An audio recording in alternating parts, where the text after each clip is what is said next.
Hi guys, welcome back to my channel. Today's video is going to be a little different. This is going to be the continuation video from my previous video about my son passing away.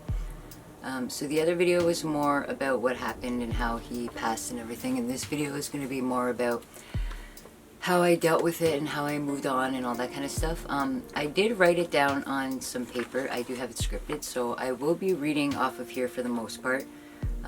There are some other pieces that I'll be filling in and just talking about that aren't on the paper, but for the most part I will be reading off of this paper, so I'll try and fill it in with some pictures or something, so you're not just staring at me reading off a piece of paper. So I guess we'll just start getting into it.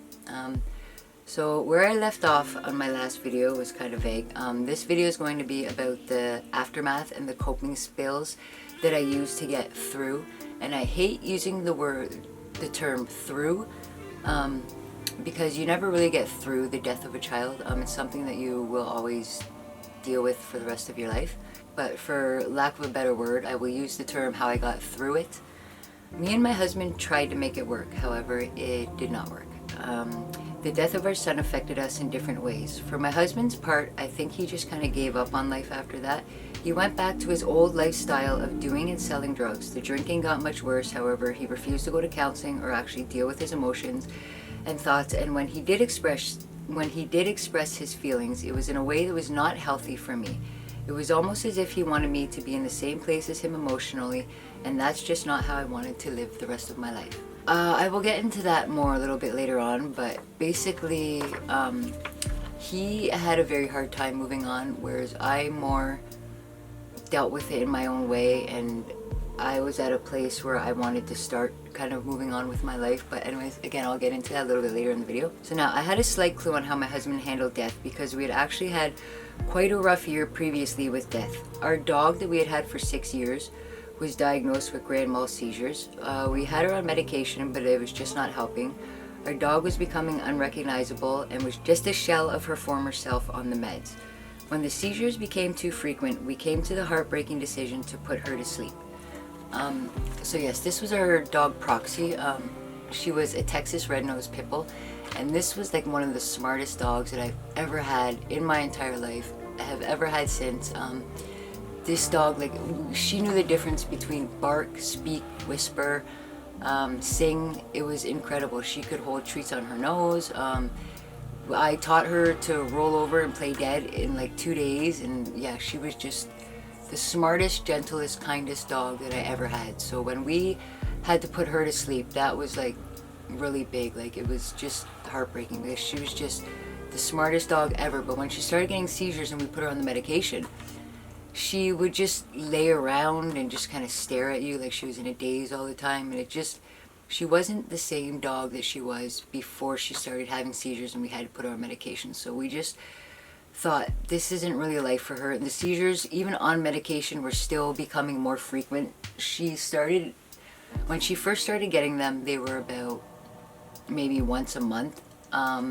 Within a couple months, they had progressed to a couple a week. So it was just too much. It wasn't a life for her to live. She wasn't really living the life that she was before, and so yeah, we just decided that it was time to put her to sleep. She was 6 years old and we had her from a puppy, so yeah, it was just a really sad time. A few months later, my husband's father passed away from complications in the hospital. I also lost a cat to cancer that I'd had many years during this period.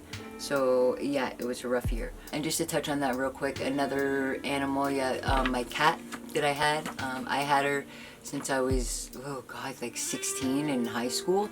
And she actually developed a form of cancer, and there was basically nothing that they could do for her. Like, it was just so far gone that like she was growing like big tumors and everything, and it just, again, she didn't seem to be very comfortable. I think they were bothering her. It was just another situation where it was just better off to let her go. So that's what we ended up doing. So yes, before my son passed, within like the last year, we'd actually had a lot of people and animals and stuff passing away. So it was just a really, really weird time, and a really sad time, and a really emotional time. When my son did pass, I think it just broke my husband. Like, that was just the final straw. My husband has always been a broken person due to upbringing and such, but I think my son's passing was just the final straw. We did try to make it work, and I did become pregnant again with my second son, but I will get more into that after I explain to you my mindset a bit more, which was what I was talking about in the beginning a little bit. So I'm definitely different than my husband in the way that I deal with things. I know for a fact that it has to do with my childhood and the way I was raised and such. My childhood was so miserable and unhappy that I always vowed to myself from a young age that when I grew up and got control of my life, I would no longer be unhappy. I would be in charge of my own life, emotions, consequence, and everything that followed, but I would never be miserable again. And for the most part, I've kept that promise to myself. I've followed my heart. I've lived in a life that I'm proud of. I've lived on my own terms and made sure that my happiness comes first. I've never let anyone stop me from going after my passions or pursuing my dreams. And by that, I mean my childhood was very crappy growing up. It was not a happy time. And I remember from a very young age always telling myself that, like, this is not going to be my life forever. One day I'm going to grow up and I'm going to be in control of my own life. And I can choose not to be miserable. I can choose to surround myself with people that don't make me miserable. Every choice in my life will be mine, and I can make my life what I want it to be. I don't have to be miserable. So that was one thing that I always promised myself, was I was always going to just, happiness was going to come before anything else in life. Right now, like, I live in a small apartment. I have my son, I have my boyfriend, whatever, but we live within our means because I would rather be happy than stressed out trying to make a living, earning all these big things and fancy cars and big houses, and that's just not what makes me happy. What makes me happy is spending time with my son and my family. So I have my little job that, pays my bills, and, we're looking to move into a little house, but we're going to rent. Like, we're not looking to buy a house, we're just going to rent a little house, and we live within our means, and as long as we're happy, that's all that matters to me. You know what I mean? Like, I'm not gonna kill myself at a job that I hate to make more money because I need a bigger house or a bigger car. I feel like life is too short for that, and that's just not what I want for my life. My happiness is more important than anything else, other than my son's happiness, obviously. What I meant by, like, pursuing my dreams and stuff, there's many times that I've done volunteer jobs where I haven't even been paid for it, and people have been like, why are you doing this? And it's because it makes me happy. This is what I want to do in the moment with my life. And for example, I worked at a recording studio where I didn't get paid, but I loved the experience. It was an awesome experience. I got to use, like, all the pots and the mixers and everything and the whole machine, and I learned about, like, Dolby and mixing records and all that kind of stuff, and just how to produce records, and it was really cool. But anyways, I didn't get paid for that, but it was just the experience itself. Like, I did it all summer, one summer, and I didn't get paid or anything, but I loved it. It was great. But anyways, and then another thing I did was we have an urban theater downtown here in my city. And what they do is they put on plays. It's a non-profit organization, but they put on plays. They give out tickets to schools that are in, like, lower income neighborhoods, and kids that normally wouldn't be able to go out and see plays, you know what I mean? Not everybody can afford to take their kid out to see a play and stuff like that. So we would send the tickets out to schools that are in, like, poorer areas, and we would just try to get the tickets out to kids that normally wouldn't have a chance to see plays. And so yeah, I did that, and I worked, like, the ticket booth, and I did the computer system, and I sent the tickets out to the school, and if I had to, I would drive the tickets there and drop them off. But anyways, I didn't get paid for it, but again, it was something that I enjoyed doing. I learned about props and setting up props and all that kind of stuff that goes on with putting on plays and all this stuff. But anyways, so just little stuff like that I've never stopped myself from doing, no matter how much people have said, oh, that's stupid, you're not getting paid, or, oh, just whatever. I just do it anyways, because at the end of the day, it's my life, and I have to do what makes me happy, and I've been through so much shit in my life that it just doesn't matter anymore. It's what makes me happy, and thank God I found a boyfriend that lets me be me, and he lets me just do my thing. So, but anyway, so getting back into my story, I really think that having this mentality is what has helped me deal with the situation that would make a lot of people like my husband just give up on life. I am a true optimist. I really believe in my heart that life is what you make it, and that everything happens for a reason. I can go through every shit occurrence in my life and find a silver lining somewhere. I know there's a reason for everything that happens in my life and that it pushes me towards bigger and better things. Now, having said that, I will try to explain to you the coping skills and methods I use to deal with my son's passing specifically. So forget all the other crap that I've dealt with in my life. Right now I'm going to focus on the exact things that helped me to get through the passing of my son. Now, again, this may not work for everybody. Everybody deals with death in a different way, just like my husband. I don't know what it is that makes people deal with things differently. I've always dealt with death, I find, differently than other people. I've had a few people in my life pass away, my grandparents, my aunt, stuff like that. Nothing super traumatic other than my son, obviously, but yeah, like, I don't know, I feel like, especially with like older people like our parents, we know that they're gonna get old and they're gonna get sick and they're gonna pass. It's just a part of life. Like, to me, it's just a part of life. People pass away, people are born and people pass away, and that's just a part of life. And I don't know how else to explain it other than that. Like, that's honestly just how I feel about it. I really feel like, and I'm not a religious person by any means. I believe that there's something, definitely. Like, I've been through too much crap in my life and come out the other side and not think that there's something that's watching up for us. Maybe a higher power, I don't know. But I don't follow like a strict religion or anything. I don't really believe. I have researched many different religions, Catholic, Protestant, Jehovah's, with everything. Like, I've looked through them all. I've not studied, but you know, like, I've briefed through them all, looked at their views, and there's not one particular religion that I fully 100% agree with on all their views and all their beliefs. So for me personally, I just believe that there's something out there that is watching over us. No, it's not aliens or anything like that. I don't believe in aliens or anything like that. I just believe, I mean, like I said, I've been through so much crap in my life and stuff that I really probably shouldn't have survived. And so that makes me believe that there has to be something out there watching out for us. There just has to be. So number one, my son passed away peacefully in his sleep and his home, the most loved place he could be. There was no traumatic accident. There was no what-if scenario. Finding my son the way that I did was the only real traumatic thing about the situation. It was explained to us very clearly that there was nothing that we could have done. There was no missed warning signs or undiagnosed diseases. Nothing that could have been done differently to prevent it.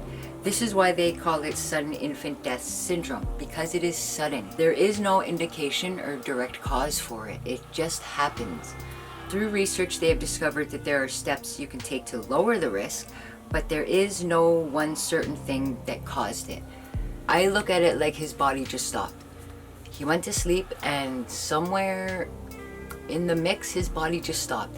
And I really believe that even if we had been there right next to the crib and given him CPR, when your body just stops, it just stops.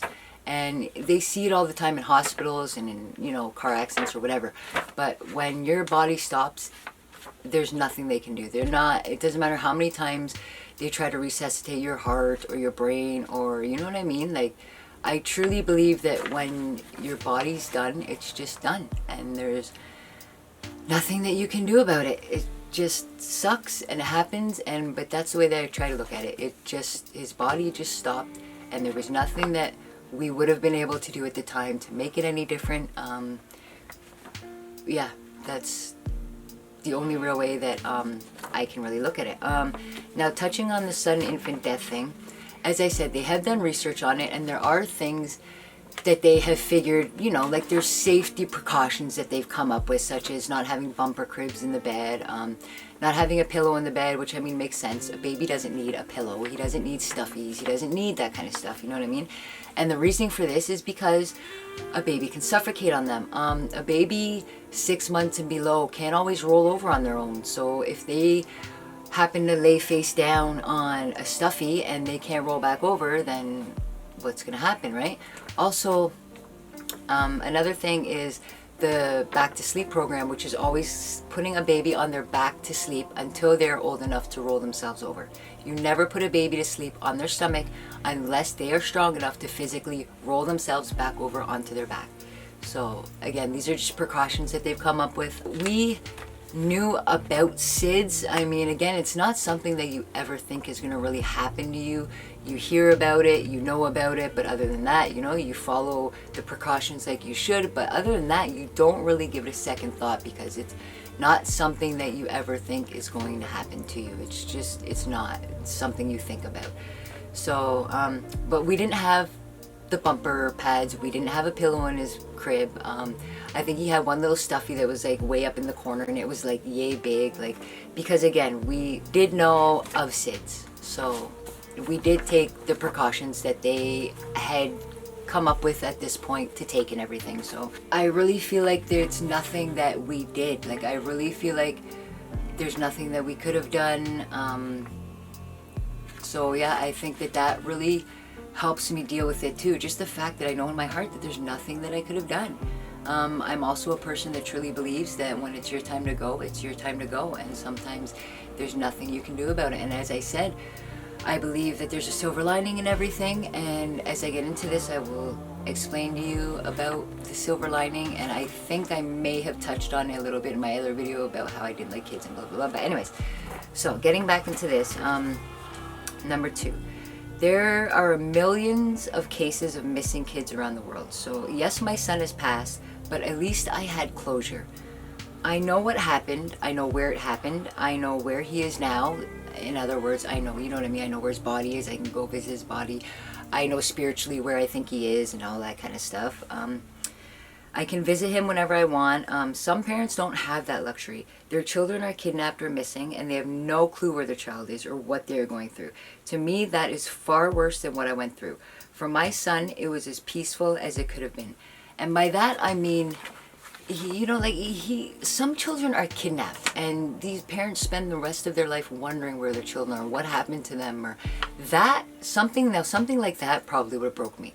That, I don't know how I would have handled. Like, I understand how horrible this is to say, but to me, it's better, I feel it's better to know that my son has passed than to have to sit and wonder for the rest of my life, where is he, what's happening to him, does somebody have him, or, you know what I mean? Like, that, I think, would be far, far more traumatic, and I think that those parents have it far, far worse than I do with my son passing away at home in his crib. Like, I really do. Another thing, some people's children are murdered, you know what I mean? I don't want to get into the details, but I'm sure it's mostly adults watching this video, and we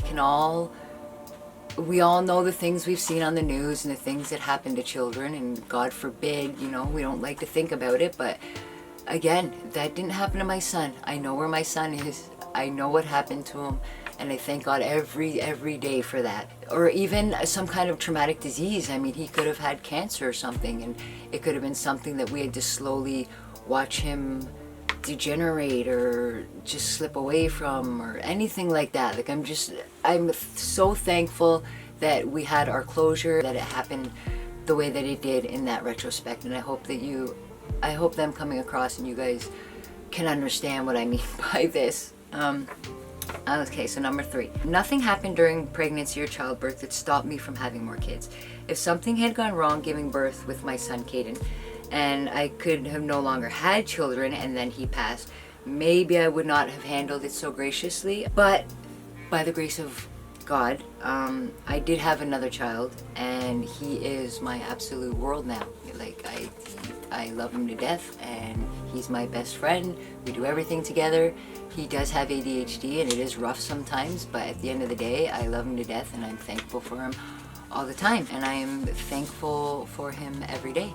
Regarding that, I mean, yeah, something could have happened during my pregnancy where, you know what I mean, I had complications where maybe I couldn't have had any more children, or I know there's some women, sometimes they'll get pregnant and they'll have a child, and after that, they can't have any more children. So again, another lucky strike for me, you know what I mean? Like, nothing like that happened, so I at least, reaching for a light at the end of the tunnel, at least I had that as well. You know what I mean? I was capable of having more children.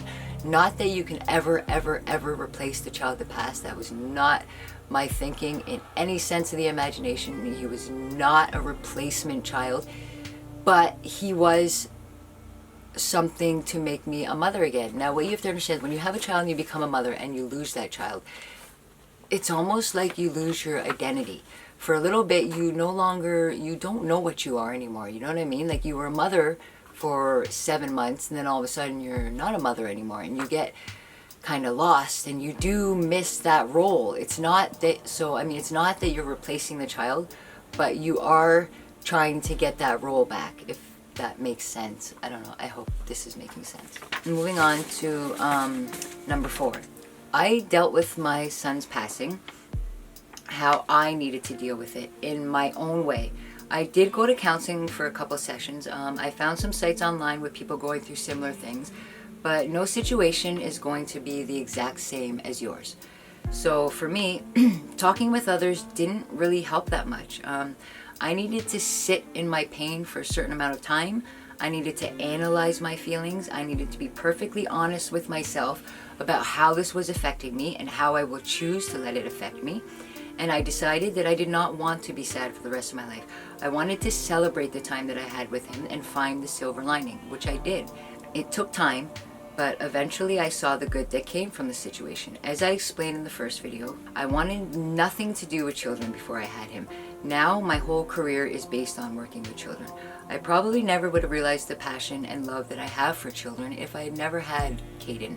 Also, I appreciate the time that I get with the son that I have now, probably way more than I would have had I not experienced how quickly it can be taken away. Also, if he had not passed, I may not have had more kids, and I would not have the brilliant, kind, funny son that I have now. When I talk about silver linings, I mean, in any situation, there's always something good that's going to come from it.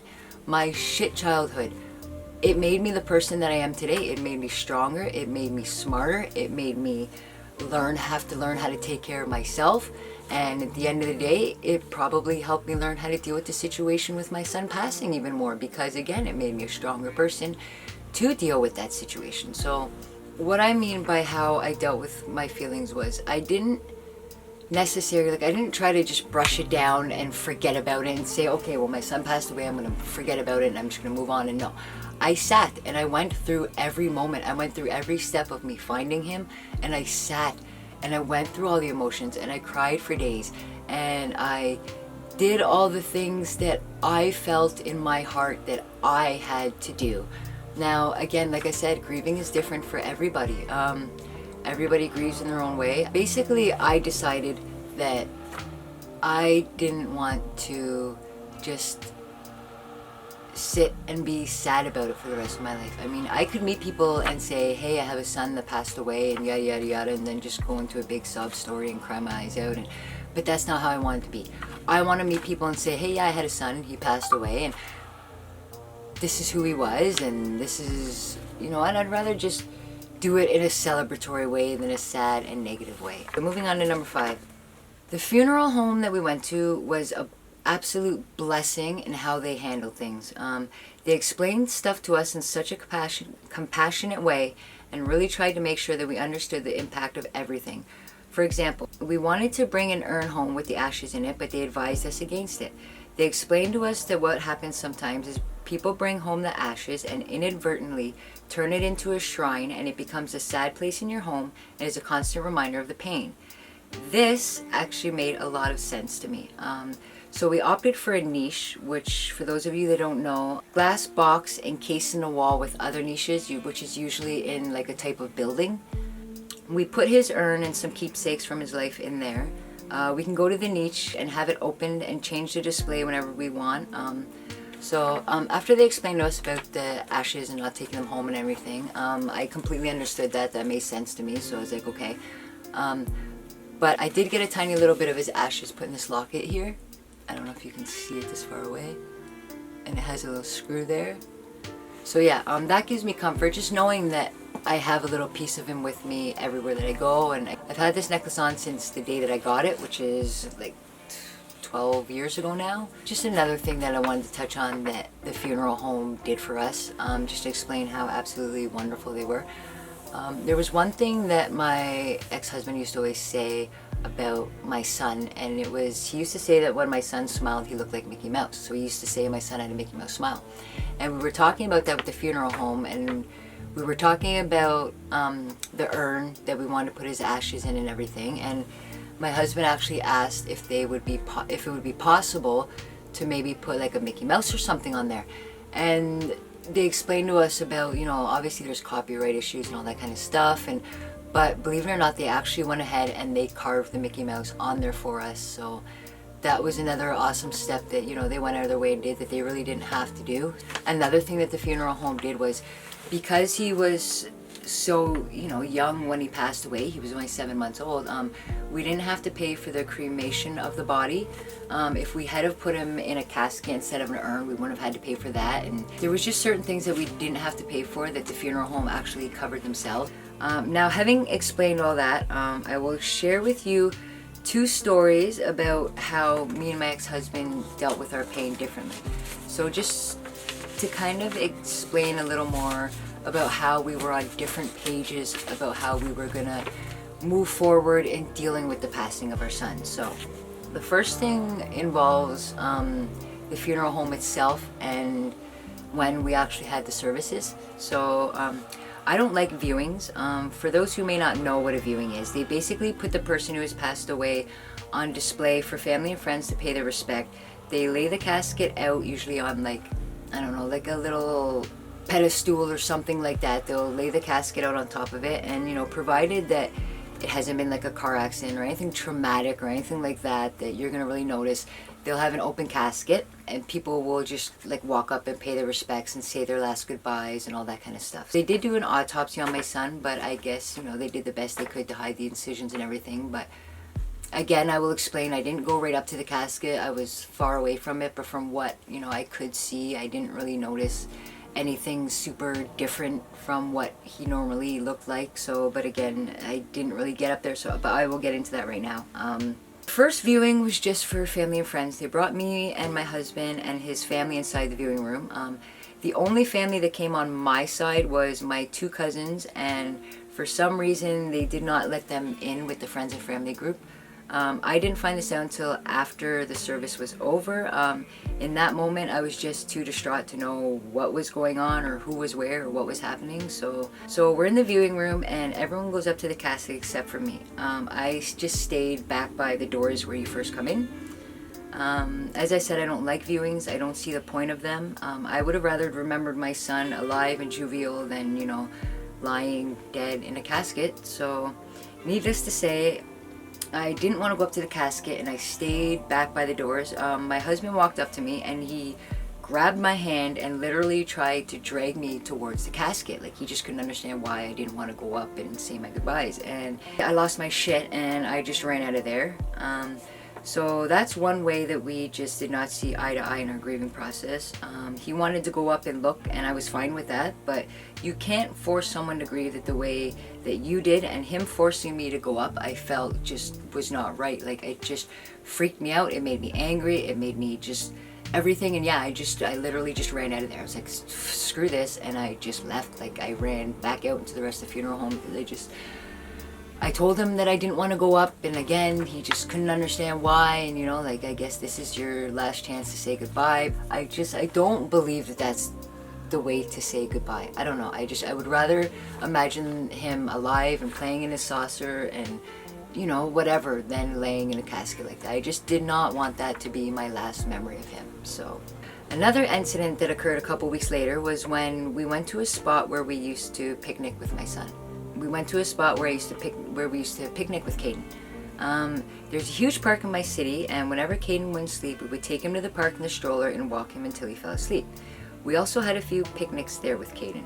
Now, where we would picnic, there was a picnic bench and a huge tree. We told the funeral director that we would like a tiny bit of ashes to bury under the huge tree where we used to picnic. It is technically illegal to put ashes anywhere you want, especially public places, but the funeral director explained this to us, and then he kind of slipped us a bag of ashes. So again, the funeral home was as accommodating as they could ever possibly be. They really went out of their way to do things for us and maybe even cross some lines that they probably shouldn't have. But again, you know what, they really did help in the whole process. So like I said, the funeral home was so sweet in doing anything they could to make the situation easier for us. So we decided to go to the picnic spot one day, and we're sitting at the picnic bench. We buried the ashes, and my husband lowers his head and is silent for a couple of minutes, and he looks up at me and he says, "Aren't you going to pray and talk to him?" To which I responded, "I talk to him all the time. I don't have to come here to do it. This is how I deal with it. You know what I mean? Like, if you feel like you have to come here and talk to him, that's fine, you know, do your thing, but I feel like I can talk to him anywhere. Like, I don't have to come here." And like I said, I have his ashes around my neck. Like, I feel like he's with me everywhere. I don't need to go to a certain spot to talk to him. Like, I just don't. I feel like he's with me here right now, as stupid as that may sound to some people, but I don't feel like I have to go to a certain, and again, it's the same thing with religion. I don't feel like I should have to go to a certain place to pray or whatever. So anyways, maybe it just all falls in line with my personality. I don't know. But so yeah, that was like another thing that he just couldn't get. So yeah, just the look of understanding and confusion on his face was mind-blowing, and I knew in that moment that we would probably never be on the same page with our grief. I tried to explain to him my view, which I told you about already, but it just was not enough for him. He had to be sad. I don't know if it's personality traits or upbringings that make people handle situations the way they do, but the fact is we were handling our grief in extremely different ways, and it ended us. There were days where he would just sit and cry for hours, and I wanted so badly to be there for him, but I just couldn't deal with being sad. By this point, I had processed my grief. I had found my silver linings. I had to make a shit situation into something good. For me, it was literally lay in bed all day for the rest of my life, crying my eyes out, or get up and move on. You have to remember, I was also pregnant again a few months later, and I had to raise another child, and I did not want him to be raised surrounded by grief and sadness and just general angst about, you know, something that he has nothing to even do with. We get to about 6 months later, I just found out I'm pregnant again. My husband was slowly slipping back into his old ways of drugs, partying. I would come home after work all day to find tons of people partying in my apartment, and my husband would be just blackout drunk. There's one story that I actually want to share with you. I actually got a job at a call center. It was Pizza call center. Worst job of my life. Oh my god. Like I said, one day I'd like to make a video on the jobs that I've done because oh my god, they're just horrendous. But anyways, so yeah, I got a job Pizza, and I was about 1 or 2 months pregnant. I just found out I was pregnant, so probably about 1 to 2 months. And I started working at Pizza. Now, when you first start working at the call center, the hours are crap. You just get what they give you, and that's it. You're a first-time employee. You're starting at the bottom of the ranks, and you give the shifts that they give you. Now, anybody who eats pizza, I guess, knows that people will order freaking pizza at shit-ass, weird-ass times of the night, the morning, holidays. People want pizza all the time, every day, regardless of time, regardless of holiday, regardless of, like, anything. People want their pizza. So some of my shifts wouldn't end until like 3 in the morning. So my husband was supposed to meet me outside and walk with me home because, again, it was 3 in the morning. A lot of times he just wouldn't even show up. I would end up walking myself home. One time a friend showed up for him, this girl that I guess you could say was a mutual friend, kind of only my friend because it was his friend kind of thing. So she comes and she picks me up, we're walking back, and she goes, you know, you're gonna flip out when you get home. And I'm like, what do you mean? I'm like, what now? Like, seriously, like, I just want to go home and sleep. It's 3 in the morning, I'm pregnant, I'm tired. This is ridiculous. She's like, he's been partying. There's some shit going on at your house and you're just not gonna be happy. So I get home, I walk in my front door. Oh my god, there had to have been 8 or 9 grown men sitting in my living room. There's silly string everywhere. Silly string, the crap that comes out of the can that sticks to shit that you cannot scrub off if your life depended on it, hanging off of my ceiling fan, just everywhere. Okay, like, grown ass men sitting here in the middle of this shit-faced drunk thinking it's the funniest thing ever. I'm here walking myself home from work with this other girl who shouldn't even be out by herself at this time of night either. And like, so that's just an example of how things just started to go completely downhill. And I'm not saying he's a terrible person. He's, you know what I mean? I understand that people deal with their grief in different ways, But for me, that just, it wasn't where I wanted to go with my life, and he didn't understand it. Things weren't getting better, things weren't changing. Again, like I said, I had another child coming on the way. I was not raising him in that kind of an environment. There was no way in hell. That's the kind of environment basically that I grew up in as a child. My mom was an alcoholic, she partied all the time. I had strangers in my house all the goddamn time. It was just an absolute nightmare, and I would never, ever, ever let my child go through that, ever, in a million freaking years.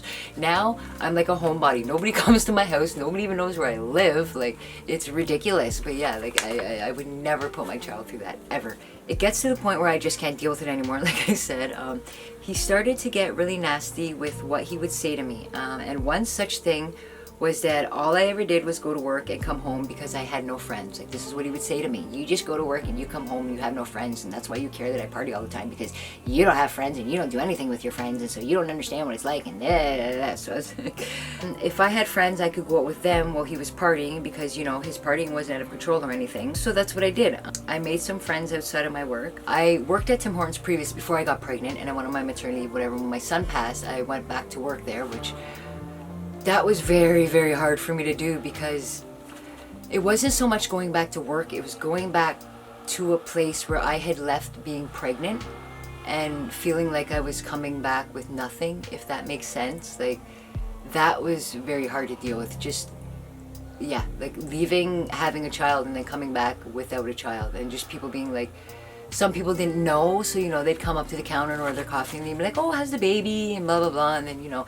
you gotta continually explain over and over and over again what happened, which is maybe another reason why I'm kind of a little desensitized now to telling the story and everything, and why I can tell it a little easier now, because I have told it so many times, because, yeah, like some people in the beginning just didn't even know what happened, and so I had to explain the story over and over and over and over again.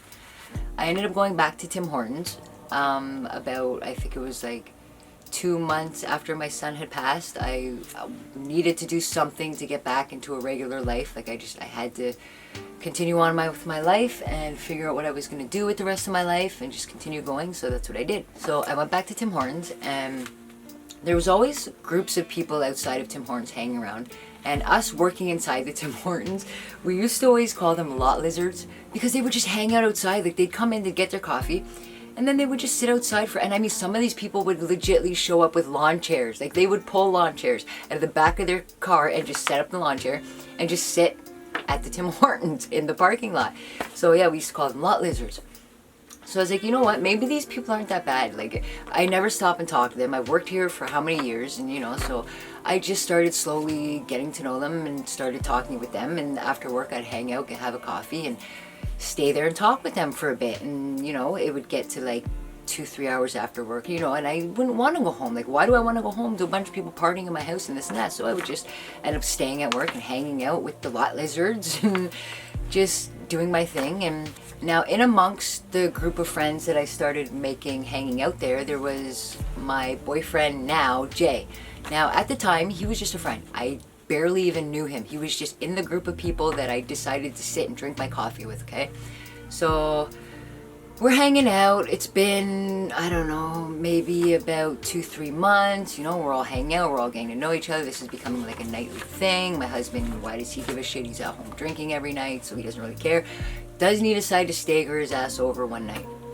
And he sees, you know, the one guy, 3 other guys in the group, but for some reason, he singles out Jay.